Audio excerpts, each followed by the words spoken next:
Bonjour à tous, chers téléspectateurs d'Ivoire TV.net et bienvenue dans votre émission Babi au quotidien.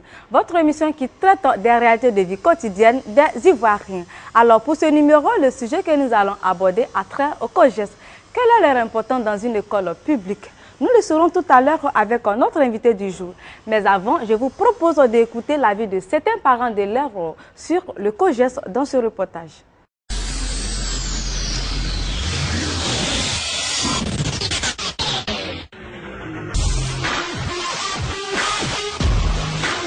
Là, travail, on ne voit rien.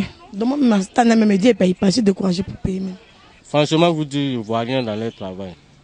Dans l'école où mes enfants vont même, les toits sont gâtés, il n'y a pas de plafond, on ne comprend rien. Les gars, nous, surtout les 3 000 par an, mais on ne voit pas le travail qu'ils font dans l'école. COJES, là, vraiment, ils font rien. Ils font rien et puis, ils renvoient les enfants de la classe à cause de COJES. Pendant ce temps-là, les autres font les cours. Maintenant, toi, si toi, tu n'as pas les moyens pour payer COJES, ton enfant est en dehors. En tant qu'on paye là, ils font rien. COJES doit aménager dans l'école, surtout même les douches, WC, c'est sale. Et puis, ils sont nombreux. Les douches, là, c'est un seulement. Et tout cet enfant-là, on avait les javel au mot, mais ils font rien. Là-bas, on ne lave pas. Donc, vraiment, il faut qu'ils revoient ça, quoi. C'est pas normal. Les COJES, on ne sait même pas qu'est-ce qu'ils font avec cet argent que nous, on paye. Souvent, on nous dit 3 000 francs. Mais quand on envoie les 3 000 francs, ils ne font rien. D'ailleurs, même si tu n'as pas payé les 3 000 francs, les enfants, les maîtresses ou bien les maîtres là, chassent les enfants. Il faut forcément que tu payes le COJES. En principe, quand on paye le COJES, il va faire l'entretien de l'école ou bien faire tout ce que, tout ce que l'école demande. Mais on paye, on ne voit rien. Tu vois, même quand tu es là-bas, il y a des enfants, mais ils sont assis 3. Après, le COJES devait faire banc, donner des trucs aux les enfants.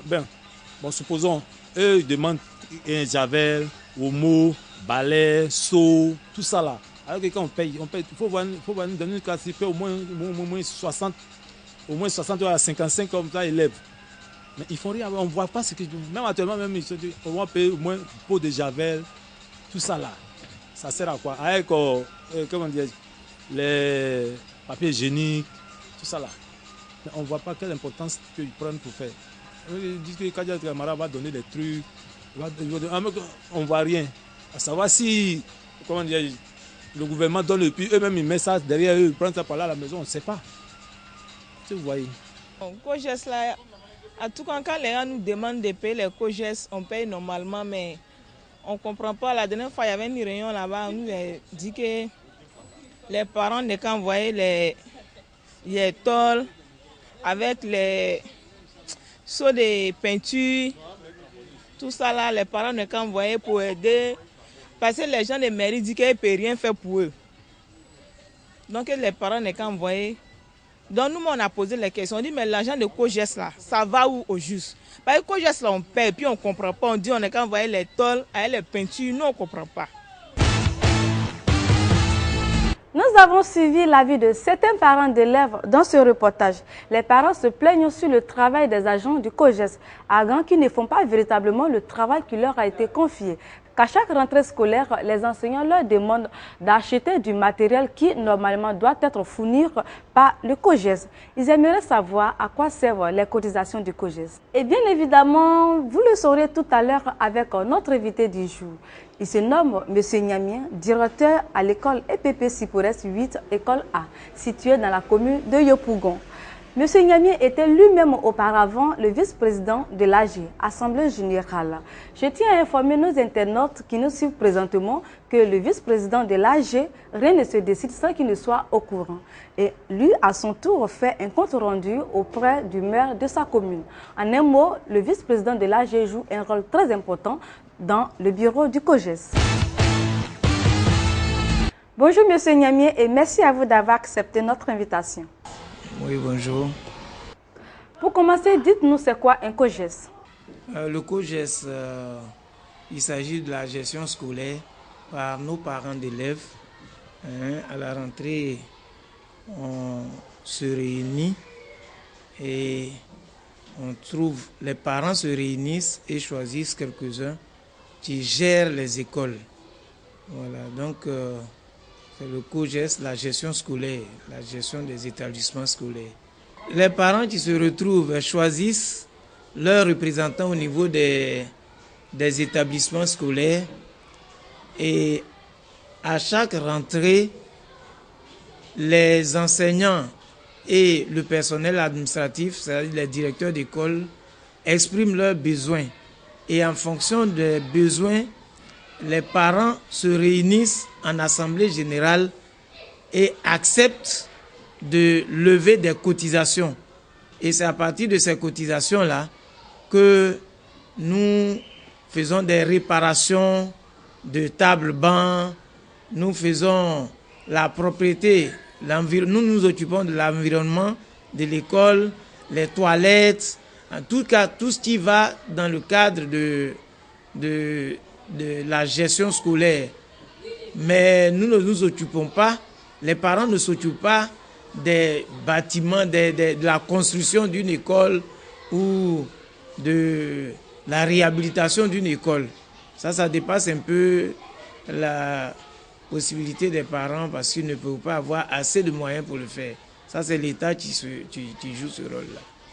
Parlant d'entretien des toilettes, est-ce que le COGES prend en compte le matériel tel que le javel, pot de savon, balai que vous, enseignants, demandez aux parents d'apporter à chaque rentrée scolaire? Lorsque le COGES n'a pas assez de possibilités, les enseignants sont obligés de demander aux parents d'apporter un peu d'aide à ce niveau-là. Parce que l'entretien des toilettes, là, c'est quelque chose de constant et de régulier. Il faut toujours trouver les boîtes, comment on appelle ça, des sachets d'omo. Il faut que l'enfant aille aux toilettes de façon régulière. Donc le stock que nous avons, si c'est épuisé en fin d'année et que le COGES n'a pas assez de moyens, on demande l'apport de chaque parent d'élève. Donc c'est pourquoi vous verrez que l'enseignant ou l'enseignante de la classe va demander un peu d'aide au niveau des parents par rapport à l'entretien des toilettes. Le tarif du COGES s'élève à combien de francs CFA? Le montant, c'est 3 000 francs. Alors, monsieur le directeur, c'est parce que les parents d'élèves ne payent pas véritablement les 3 000 francs que vous leur demandez d'apporter du matériel de construction comme les tôles et les seaux de peinture par élève, parce que nous l'avons écouté tout à l'heure dans nos reportages. Mais avant même de payer les 3 000 francs, nous convoquons tous les parents. Malheureusement, il y a assez de parents qui ne viennent pas. Ils sont nombreux ceux qui ne viennent pas à nos réunions. Sur 560 élèves, on peut se retrouver à 40 personnes, 50 personnes, ce qui n'est pas juste. Sinon, on établit tous les besoins de l'école. On dit aux parents pour cette année, en dehors du salaire du gardien, voici ce que nous comptons faire pour l'école. Voici ce que nous comptons faire pour l'école. Nous devons soit renouveler les tableaux, faire la peinture dans les classes, ainsi de suite. Et quand les parents sont d'accord, nous chiffrons. Et à partir du nombre d'élèves, nous faisons la division euclidienne et chacun paye 3 000. Si ça donne un peu plus, on réduit jusqu'à ce que les parents payent ne serait-ce que 3 000 francs. Pour l'école primaire, c'est 3 000 francs qu'on prend. Tout au plus 3 000. Mais ce qu'on fait avec là, ce sont les parents eux-mêmes qui disent ce que vous avez dit là, nous sommes d'accord, nous voulons cotiser pour ça. Et ceux qui ne viennent pas, mais bien sûr, s'ils ne sont pas à la réunion, ils vont se plaindre après alors qu'on les a tous invités à la réunion. Et comme ils n'ont pas eu le temps de venir, c'est à eux maintenant de venir nous voir pour leur expliquer de quoi il s'agit réellement. Notre problème, c'est ça. Alors, monsieur le directeur, dites-nous, quels sont les droits et devoirs du COGES? Les droits et devoirs du COGES. Le COGES, son droit, c'est de faire en sorte, que l'école soit accessible à tout le monde. C'est de faire en sorte que l'enseignement soit de mise et que les enfants puissent avoir tout le matériel qu'il faut pour pouvoir apprendre leurs leçons, pour pouvoir être à l'aise, étudier correctement. Ça, c'est le droit du COJES. Ça, c'est leur droit de faire ceci. Leur devoir, ils ont l'obligation aussi de respecter les instructions du ministère de l'Éducation nationale. Ça, c'est un devoir pour eux.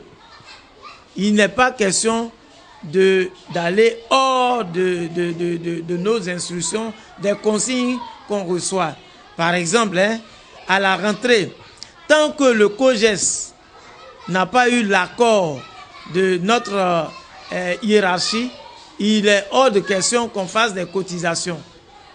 Une fois que la hiérarchie constate que nos demandes, nos besoins sont liés à l'établissement, à l'avancée de l'établissement, alors on accepte et c'est en ce moment-là qu'on cotise. Mais il n'est pas question qu'à chaque rentrée, les parents viennent faire des cotisations sans l'Assemblée générale. C'est à l'issue de l'Assemblée générale qu'on fait la cotisation. Donc, ça, c'est un devoir. Leur devoir, le devoir, c'est une obligation. Ils sont obligés de respecter les instructions de notre ministère de tutelle. Voilà. Voilà ce que je peux dire sur les devoirs. Merci à vous, M. Niamien, pour toutes ces informations sur le COJES.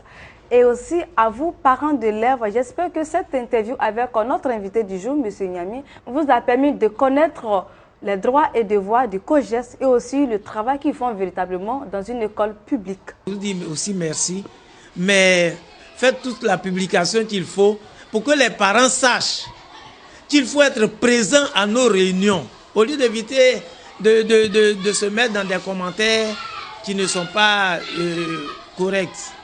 Il faut qu'il soit présent à nos réunions. On n'a jamais forcé un parent à faire quoi que ce soit. On leur donne des propositions. Voici ce que vos enfants, voici ce que vous deviez faire pour vos enfants. Et c'est à l'issue de tout cela que nous montons les dossiers par rapport aux cotisations. Et les cotisations, avant de faire les levées de cotisations, nous avons aussi l'accord de notre hiérarchie. Nos inspecteurs, nos patrons signent après avoir analysé de près tous les besoins de l'école. Et une fois que c'est signé, en ce moment-là, on leur demande de payer. Mais il n'a jamais été question de forcer la main à un parent. Eux-mêmes, ils nous donnent leur accord avant de faire. Vraiment, je voudrais vous dire merci et faire en sorte que les parents viennent à nos réunions. Notre invité demande aux parents d'élèves de venir nombreux aux réunions de la rentrée pour qu'ensemble vous preniez les décisions. Et il demande également aux parents d'honorer les cotisations du COJES. Et si vous ne comprenez pas quelque chose, vous avez le droit de demander auprès du bureau du COJES. Amis fidèles d'Ivoire-TV.net, merci à vous pour votre aimable attention. C'est ici que s'achève ce numéro. On se donne rendez-vous très prochainement pour un nouveau numéro de Babi au quotidien. C'était Sheila Kani à la présentation. Je dis grand merci à toute l'équipe de production de Babi au quotidien. Cette émission a été réalisée par Isaac Tao. Au revoir.